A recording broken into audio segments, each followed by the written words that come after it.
parole, Monsieur le député de Rosemont.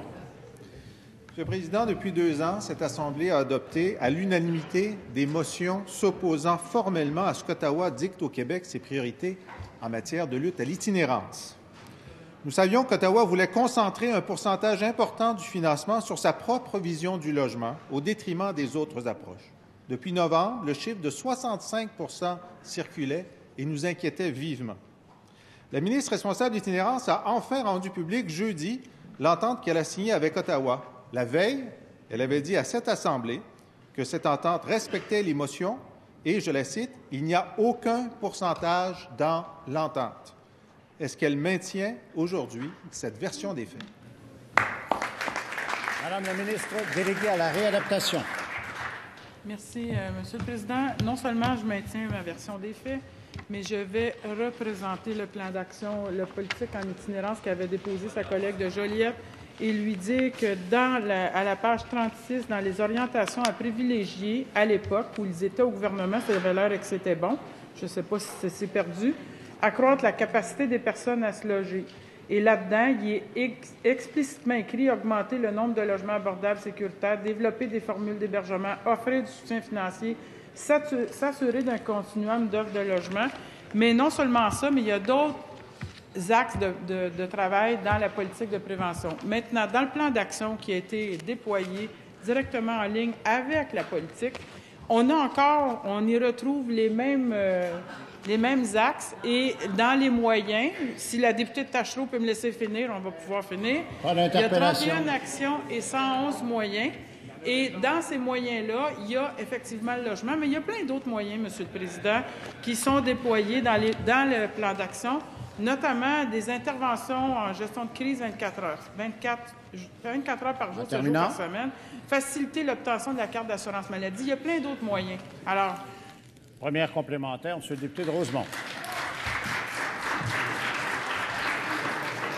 Monsieur le Président, on pourrait débattre sur le fond, mais ma question est précise. La semaine dernière, la ministre a dit que dans cette entente, il n'y a pas de pourcentage. Elle n'a pas cédé à la volonté fédérale.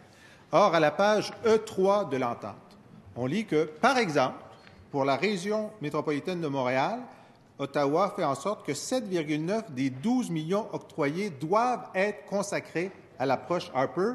Ça donne 65 % exactement. Est-ce que la ministre, qui a l'occasion aujourd'hui de corriger le tir, va corriger le tir devant cette Assemblée? Madame la ministre déléguée à la réadaptation. Monsieur le Président, il va falloir faire les calculs à toutes les régions du Québec parce qu'il va s'apercevoir qu'il n'y a pas de moyenne comme il tente de le faire croire. Ceci étant, je reviens à la base. Moi, je m'occupe des personnes qui sont en situation d'itinérance. Je suis allée à Montréal, j'ai rencontré des personnes en situation d'itinérance. Monsieur le Président, quand une femme est là avec son bébé sur le trottoir à vivre dans la rue à moins 40, mon devoir, c'est de m'assurer que cette personne-là peut être au chaud avec le bébé. Je suis une grand-maman, puis moi, ça me préoccupe grandement. Si eux autres, ça ne les dérange pas, moi, ça me dérange. Ceci étant, il y a plein d'autres services à déployer, puis je reviens à mes moyens. Aider les élèves. Moi, je pense que ça dépend d'un parcours de vie. Il faut permettre aux enfants d'avoir les moyens d'avoir... Deuxième complémentaire, Monsieur le député de Rosemont. Ce qui m'intéresse aujourd'hui, Monsieur le Président, c'est l'information, la qualité de l'information qui est donnée à l'Assemblée.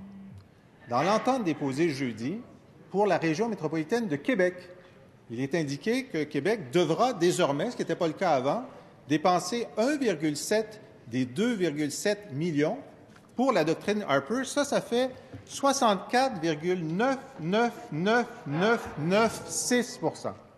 Est-ce que la ministre veut toujours dire à cette Assemblée qu'elle n'a pas accepté un pourcentage de doctrine Harper dans l'entente qu'elle a signée? Madame la ministre déléguée à la réadaptation.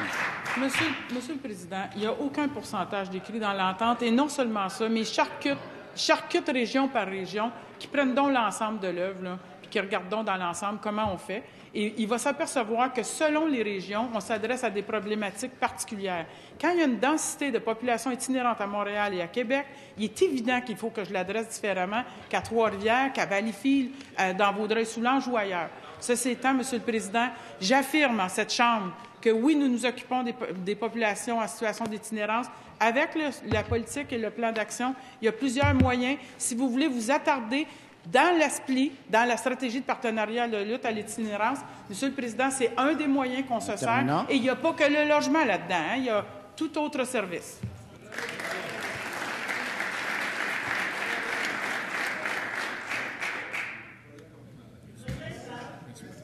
Principal, Monsieur le député de Rosemont. Écoutez, on est au cœur de la qualité des informations que les ministres donnent à cette Assemblée. La semaine dernière, à 2 reprises, des questions ont été posées sur l'entente qui alors était secrète. L'entente est devenue publique. L'enjeu, c'est que jusqu'à maintenant, les 20 millions de dollars par année que le Québec recevait d'Ottawa, Québec en disposait sans devoir concentrer plus de 50 ou 60 sur la doctrine Harper. Maintenant, ce n'est plus le cas. La ministre nous a dit qu'elle respectait les priorités du Québec. Elle a dit qu'il n'y avait pas de pourcentage. Eh bien, l'Agence de santé de Montréal le sait qu'il y a un pourcentage parce que dans ce document qui a été montré à tous les responsables d'itinérance, ils ont dit à partir de maintenant, c'est 65 que vous devrez donner à la doctrine Harper.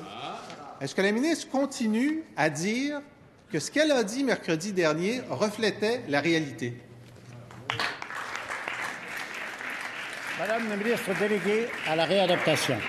Monsieur le Président, je reviens à la base. Nous travaillons pour les personnes en situation d'itinérance. Il y en a plus à Montréal. L'Agence a sûrement proposé des formules pour faire en sorte que nous couvrions les besoins. Nous, là, ce qu'on fait ici, Monsieur le Président, c'est servir la population et c'est répondre aux besoins.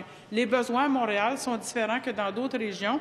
Et juste pour la connaissance du député, il n'y a pas que l'approche logement, comme il le dit si bien, il y a toute l'autonomie des personnes qui est traitée dans la stratégie de partenariat de lutte à l'itinérance.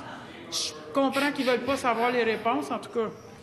Il y a aussi toute la capacité d'installation pour les clientèles. Il y a plein d'autres services dans la stratégie de partenariat de lutte à l'itinérance.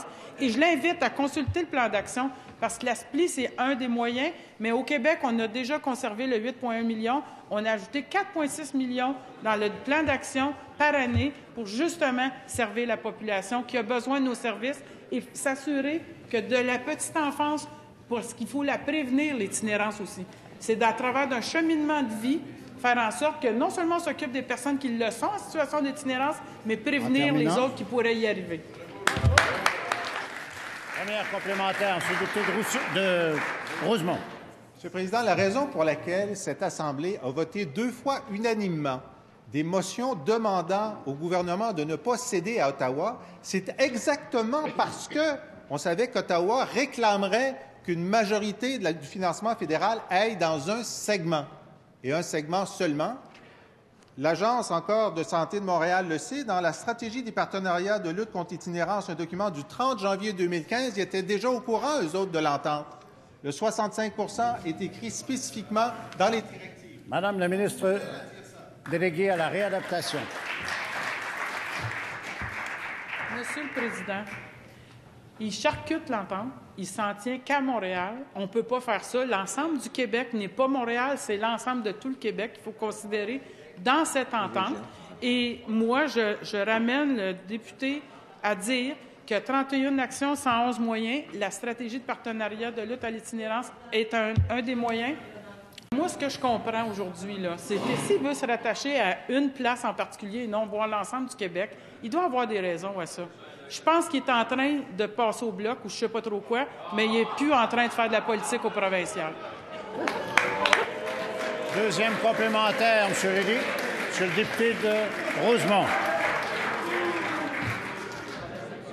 Monsieur le Président, peut-être que la ministre préférerait changer de critique de l'opposition, c'est peut-être son cas, mais je lui dirais que ce tableau de l'entente qu'elle a signé montre toutes les régions. Et dans toutes les régions, pour tout le Québec, c'est 60 %. Alors, il y en a un pourcentage. Elle nous a dit qu'il n'y en avait pas. Il y en a un. Comment peut-elle continuer à dire à cette Assemblée qu'elle a respecté des motions qui lui disaient de ne pas céder lorsqu'elle a cédé? Madame la ministre déléguée à la réadaptation. Monsieur le Président, ce n'est pas parce qu'il répète la même question 20 fois que ça lui donne raison. Je lui donne toutes les réponses. Je lui dis de calculer l'ensemble du Québec. Il ne veut pas.